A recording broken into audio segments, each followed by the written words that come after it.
From the John C. Hint Production Art Studios in Peoria, Illinois, VideoMax Limited presents Midstate Magazine with your hosts, Kayla Neitz and Dawn McClure. News with Brent Dravalis and Danielle Kamsky and the Midstate reporting team. Sports with Spencer Shelton. Nikki Garabrandt takes us about town. Get Real with Ricky Hendon. And Jackie Myers is in the spotlight. Street Team with Pablo Iglesias. Taylor Hurnett with About Crew. And State of the Arts with Brooke James. And now, from America's friendliest city, Midstate Magazine. Take it away, kids. Good evening and welcome to Midstate Magazine. I'm Kayla Neitz. And I'm your Midstate News anchor, Danielle Kamsky, filling in for Dawn McClure. Well, Danielle, it's good to have you on the show today. Thanks for having me. It's different than being on news. Absolutely. A little bit more improv, right? Yeah, it's a lot more laid back, no directly staring. Now, one thing that's definitely been huge lately within the community is Bradley University's new mascot, Kaboom. What are your feelings on that? I mean, I didn't really know where the name came from. Honestly, I kind of just think of OxyClean, like kaboom, and the stain's gone. The cleaning, right? Okay. And I guess it works for like cleaning up the competition. Absolutely. There you go. Maybe that should be our new slogan or whatever we want to do. Can we get that on a shirt now? I think so. With, I think the that bearded would work. guy's face. Absolutely. But you know, I was watching the news and they're actually talking about calling it the worst mascot ever. I know. And it does seem a little random to me because I'm not really sure what Kaboom has to do with gargoyles or what gargoyles have to do with Bradley University, but they are on our Bradley Hall, correct? So, you know, I didn't think it was that bad. I thought it was kind of cute, and they presented it really well with all the fireworks. They put it out with a boom, obviously. So I think they're doing a really good job. And, you know, you were saying earlier that you don't think everyone should be kind of booing him. We should be supporting our school and supporting the mascot that they've chosen. I think it's one of those things when he came on and people were booing him, I was just like, why? Don't be mean. Yeah, love him. Absolutely. Well, Danielle, isn't it time for you to go do the news right about now? You better hurry, you'll be late. It sure is. I'll meet you. I'll meet you there. We have a lot going on. Okay, sounds good. Well, it looks like they're just about set up. Let's see what's going on with the news team. Good evening and welcome to Midstate Magazine. I'm Brent Dravalis. And I'm Danielle Kamsky. Now let's take a look at the news.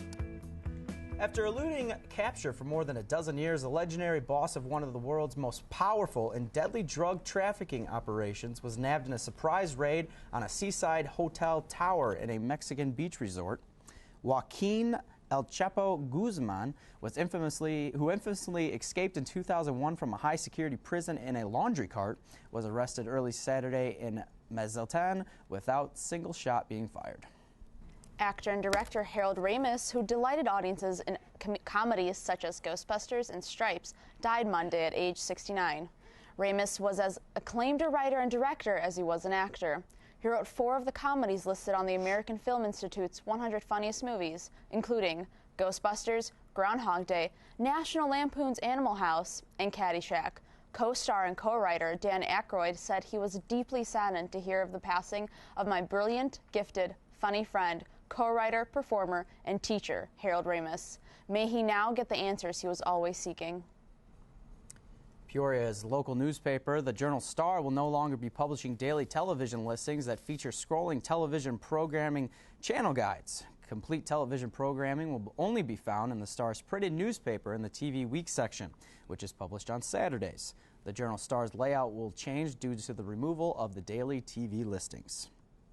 Illinois Governor Pat Quinn made a pitch regarding the federal government's denied disaster assistance to local governments affected by deadly tornadoes during a keynote speech at the National Journal's State of the State Policy Summit. Quinn's pitch focused on natural disasters, where he says FEMA denied aid to local Illinois governments in 9 affected counties. Quinn is working with Congress to come up with an effective plan that would aid decisions and add some economic criteria. If you are planning on going to be a kid at Disney, it'll cost you. The most expensive theme park at Walt Disney World Resort just got a little pricier. Starting February 23rd, visitors ages 10 and above will pay up to $99 for one-day tickets to the Magic Kingdom, a $4 increase. Prices for one-day tickets at Epcot, Animal Kingdom, and Hollywood Studios also increased from $4, from $99 to $94. Many visitors to the Disney parks purchase multi-day passes, which can decrease the daily cost of visiting the parks. The winter cold and boil alert has left Peoria Zoo in a water dilemma. Let's check in with reporter Ian Spitzingle to see what is happening at the zoo. As residents of Illinois, we all know how to stay warm once the snow begins to fall. But what about the exotic animals who aren't used to our winters? Well, today, I was lucky enough to get an interview with one of the zookeepers and find out. Yeah, everybody's got a barn or somewhere to go into or have shelter. Almost all of the animals have heated barns. Everybody's got a temperature, like a minimum temperature that they're allowed to go out. Due to the temperature outside, Susie was only able to let out the Talkins and the two tiger brothers, Maxim and Luca. Earlier that day, the Peoria Zoo was affected by the massive water transmission line burst, causing a short supply of fresh water for the animals. I was super lucky, and before anything happened, I had already filled all of my animals' waters. We do have water again, but we're under a boil order, and we do treat the animals just like we would treat humans. And so we're currently boiling a bunch of water in our kitchen that we don't have very large receptacles for boiling. Even though the boil order was limiting their water distribution, the zookeepers showed their dedication for their animals by going above and beyond their duties. So one of our fellow keepers, he doesn't live terribly far away, but he did not have a boil order. So he took several buckets, like big 5-gallon buckets home and brought some water back. So hopefully the boil order will be lifted, relatively early, hopefully tomorrow. For Midstate Magazine, I'm Ian Spitznagel. Thank you, Ian. Now let's go to Spencer Shelton with sports. Thank you, Danielle. Outfielder Nelson Cruz has found a new home. The 33-year-old has agreed to a 1-year, $8 million contract with the Baltimore Orioles after turning down a $14 million offer from the Texas Rangers back in November. He can earn up to $750,000 in bonuses based on the amount of days he is on the active 20-man roster. Before serving a 50-game suspension for violating the drug policy last year, Cruz hit 27 home runs and had 76 RBIs in 109 games. An aspect of Major League Baseball that has caused many nail-biting wins in recent years will look different in 2014. Rule 7, Section 13 was added to the rulebook on a trial basis, and it covers home plate collisions. The rule bans most of those collisions, with the exception of the situations when the catcher has the ball and is blocking the path to the plate, and when the catcher enters the base path to field a throw to home plate.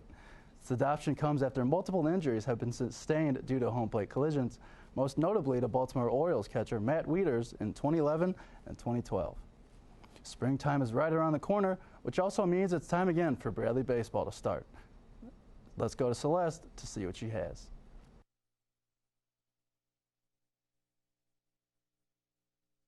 The Bradley baseball team will begin to compete with other teams across the nation.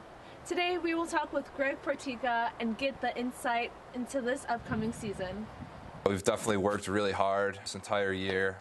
We got a lot of younger players that I feel like are ready to step in and contribute immediately. Then we got some veteran guys, too, that can step up and be leaders like myself. Each year, baseball teams go through dramatic changes, especially when new players are added to the roster. We just really try and make it as smooth as possible of a transition for the younger guys, whether it's incoming freshmen or junior college kids. So we really have gelled as a team pretty quickly this year, which is cool. When Greg was asked what he felt his team's greatest strengths were, he responded with, just the way that we've all come together as a team and just have really bought into, everything that our coaching staff and our athletic department has, kind of been preaching. We're really ready to take, a big step this year and win a lot of baseball games. With Midstate Magazine, I'm Celeste Castaneda. Thank you, Celeste. We look forward to watching Bradley play this year. Now let's go back to Danielle with the news. Thanks, Spencer. Taco Bell is set to launch a new breakfast menu on March 27th with items such as the AM Crunch Wrap and Waffle Taco. Taco Bell has tested the Waffle Taco at 5 Southern California restaurants earlier this year, where the item was the top-selling product sold during breakfast hours. The chain has faced competition in recent years from companies like Subway and Starbucks, rolling out new breakfast menu items. Taco Bell has had to hire additional staff and purchase new food-making machinery to make room for their new breakfast items, which are designed to appeal to their fan base of younger men. Now that's a game changer. If only now they delivered. Amen. That would be huge. Well, that wraps up Midstate for the week. I'm Spencer Shelton. And I'm Brent Travalis. And I'm Danielle Haimski. Have a great night, and be sure to join us next week. That's going to be. Thank you, news team. Danielle, let's have you come on back up. Well, I don't know about you, but I will be trying that Taco Bell breakfast. Oh, absolutely. It looks pretty good. Yeah. On Street Team, I think we have coming up some things on fitness. Not exactly going to correspond with the Taco Bell breakfast we were just talking about, but hey. One thing I read is that the nutrition facts, they are hoping to change so that it's more obvious, what's going to be in your food. So they're going to make the font for the calories a lot bigger. What do you think of that? You think that's a good idea? I think it's a good idea, and I think it's somewhere to start, but I mean, that's not going to stop me from eating Taco Bell. Absolutely. Do you think it's been a huge issue in terms of, what kids are eating? Do you think kids even look at that kind of stuff, or it'll be more help for the parents? I think it's more help for the parents, because when I was a kid, I just ate it because it tasted good. I don't look at calories. And then, of course, you've got the flip side where you've got the body image stuff, but we'll talk about that next. Yeah. March is usually the time where the gym starts to calm down from all those New Year's resolutions. But that doesn't stop Pablo Iglesias from getting physical. Let's check in with Street Team. Hi, I'm Pablo Iglesias, and today we're going to figure out if Bradley students know a little bit about fitness. This is the Street Team, and let's get physical. First question. Exercisers can improve their performance by as much as 50% if they eat what regularly? I'm going to take a guess and say protein. It's actually dark chocolate. What would you have to say about that? I better start eating the dark chocolate. Protein? No, actually, it's dark chocolate. Dark chocolate is the food. What would you have to say about that? I love dark chocolate. So would you be eating it more regularly now? Yeah, definitely. Well, for every pound of muscle gained, your body burns an extra blank calories a day. 500. You're close if you drop a zero. It's actually 50 calories a day. 50. That is actually correct. You have got it correct. Well, we'll leave off with this last question right here. The word gymnasium comes from the Greek word gymnasian, which literally means... Stadium? It means to exercise, wait, naked. What is your response to that Greek word? I wish we were back in Greek times then. Right, thanks. Seems that all the Bradley students are pretty stumped when it came to our physical fitness facts. Reporting here, dialing from downtown, I'm Pablo Iglesias with the Street Team.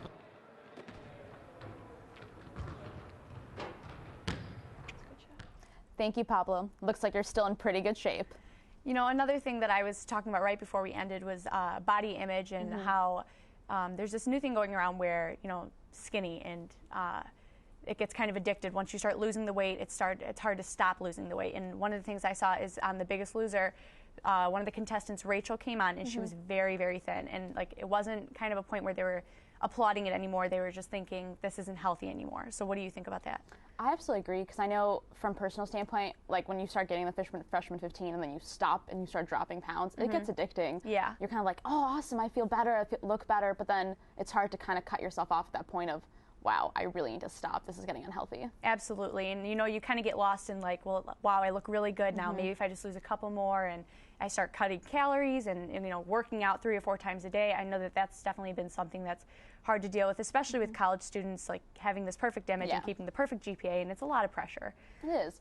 I think I always stress out, and when I stress out, I eat. So I have those 4 a.m. moments where I'm over at Stacks getting bagels and cream cheese and chips. Absolutely. I'm glad dark chocolate is something that we can count on. Movies never seem to slow down, with so many of the new ones coming out with Get Real. Always has something to talk about. This week, Ricky Hendon has some comparing to do. Let's check in with Get Real. Welcome to Get Real, ladies and gents. I'm your host, Ricky Hendon. There's a lot of excitement these days about the new RoboCop film. This modern remake of the 1987 classic has moviegoers buzzing. That's because it stands up to the legacy left behind by its predecessor. So let's dive in and get real with RoboCop. Americans don't want a machine. They want a product with a conscience. They want something that knows what it feels like to be human. Alex Murphy, played by Joel Kinnaman, is a Detroit cop in the year 2028. After a near-fatal encounter, Murphy is rebuilt into a crime-fighting cyborg by a private corporation. Programmed to obey any order that is given to him, Murphy must find a way to stop criminals while holding on to his own humanity. Joel Kinnaman tells us what to expect from this movie.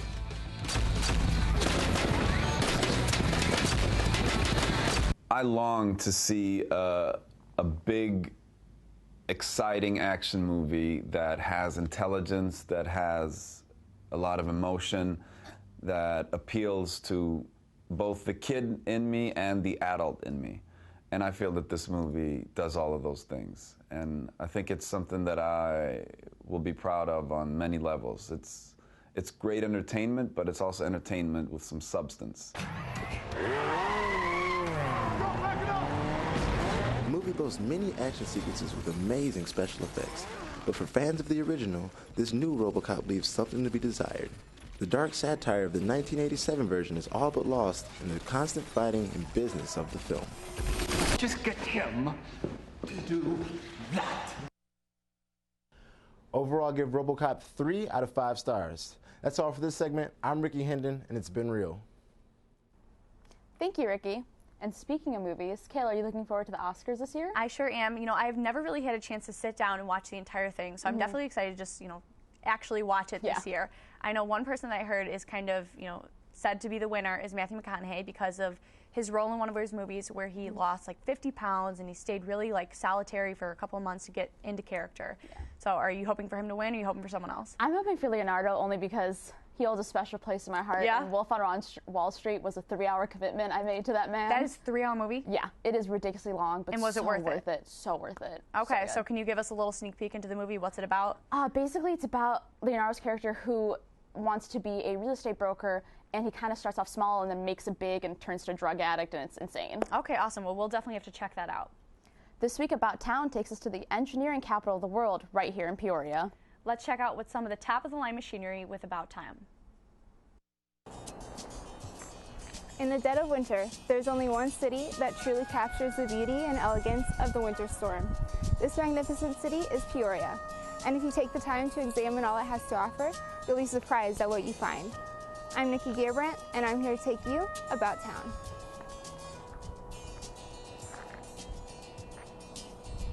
This week, we're taking you to the Caterpillar Visitor Center. One of the largest companies in the world, Caterpillar has made its home and has become a part of our lives here in Peoria. Most people in our community have been touched by Caterpillar in some way. They have a family member, they have a friend, they know about Caterpillar, they'd like to know more, and this is, the way we can open our home to them. The center is full of big Caterpillar machines and fun interactive galleries.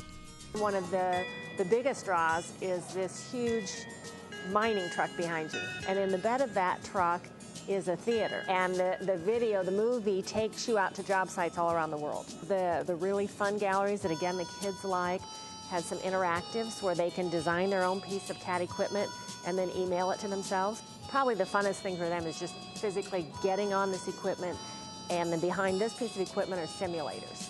And they're the same simulators we use to train our machine operators. The center is a fun learning experience for the whole family. We have cat fans of all ages. It's great to see the dads and the grandpas come too and get on and tell their kids and grandkids how these operate, how they're used out in the field, in the industry, how our customers use them, and just to explain what all this is. What do these big machines do? If you want to explore the world of Caterpillar, take a trip to the Caterpillar Visitor Center. For Midstate Magazine, I'm Nikki Gearbrandt. Thank you, Nikki. Now, Danielle, speaking of a little bit of like technology and machinery, have you ever known a pacemaker to start and stop working? Yeah, but usually it doesn't end well for the person who has a pacemaker. Well, not in this case anyway. Well, basically what happened is a 78-year-old man was pronounced dead They put him in the body bag, rolled him on his way to the funeral, and he starts kicking in the body bag, trying to get out as they are getting ready to embalm him. That's crazy. So I don't know about you, but that is probably my new nightmare as of right now, because although I don't have a pacemaker, just being trapped in anything, like thinking people are dead. If you've seen like the movies where you're stuck in the coffin, you're like trying to get someone to hear you. Absolutely. So not my thing. No. That would definitely be a new fear of mine. So It reminds me of a soap opera my grandma used to watch where the guy had this disease where he just fell into a coma and stopped breathing, and he ended up getting buried alive. Oh my It was gosh. insane. Yeah, that sounds pretty bad. There's so much talent in Peoria, and Brooke always has the best. Let's check in with State of the Arts to see who's playing this week. Hello, and welcome to State of the Arts. I'm your host, Brooke Janes. Today we have a band that goes by the name of Ocean Glass. With their melodic riffs and soulful singing, they pack a unique sound that speaks to everyone. Thank you for joining us, guys. Thank you. You're welcome. So it's not just you guys in the band, right? There's more of you. There's 3 other guys in the band. I'm Jonathan. This is Travis, and our other friend from U of I named Nishat. He's at U of I right now, and our guitarist is studying for engineering thing. And we also have David, who plays the bass, who couldn't make it. Okay. So you guys, there's an engineer in the band. Are the rest of you studying music then, or? I don't think anyone in the band's actually studying music, are we? I'm minoring in music. Are you? Okay. Yep. And then you guys all just do this in your free time. How much of a time commitment is it? Only a couple hours a week, actually. We don't really practice as much as we should. No? So is this going to be a train wreck when you perform tonight, or? Probably. Oh, yeah. Probably. Absolutely. Absolutely. Okay. Well, best of luck to you guys. What are you going to be performing today? It's called Small Treehouse. It's a song I wrote last year, and then John had me playing at one point, and he kind of added his own part to it, so it's really both of ours. Oh, okay. Well, would you mind giving us a little taste? Absolutely. All right. You ready? I'm ready. 1, 2, 1, 2, 3, 4.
Songs that I cannot play. You're singing them wrong, but it's just okay. You're moving along, moving away. Just look at my face, but remember my name.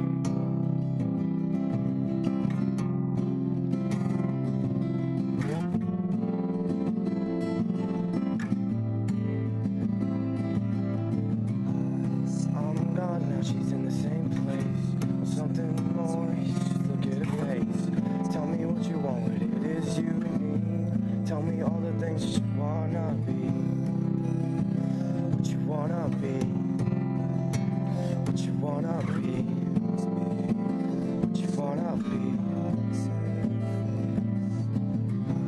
Maybe she's a fighter, the one and only. Seems so tough, you seem so mean. Tells me she's a writer, we're sorry.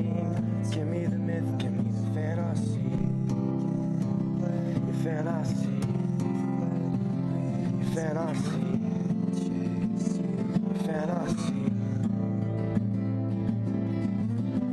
Show me songs that I cannot play. Singing them wrong, but it's just a game. You're moving along, just moving away. Just look at my face, but remember my name.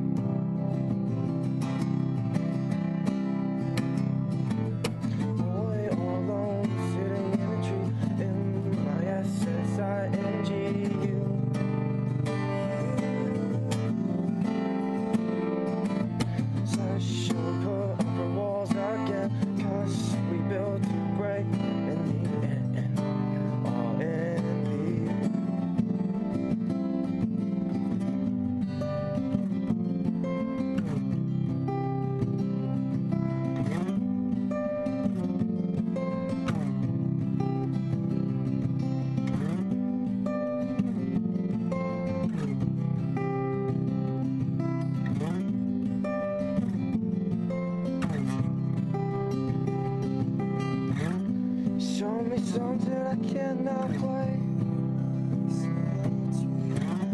Singing along, but it's just a game. And moving along, moving away. Shaking my face, moving my name.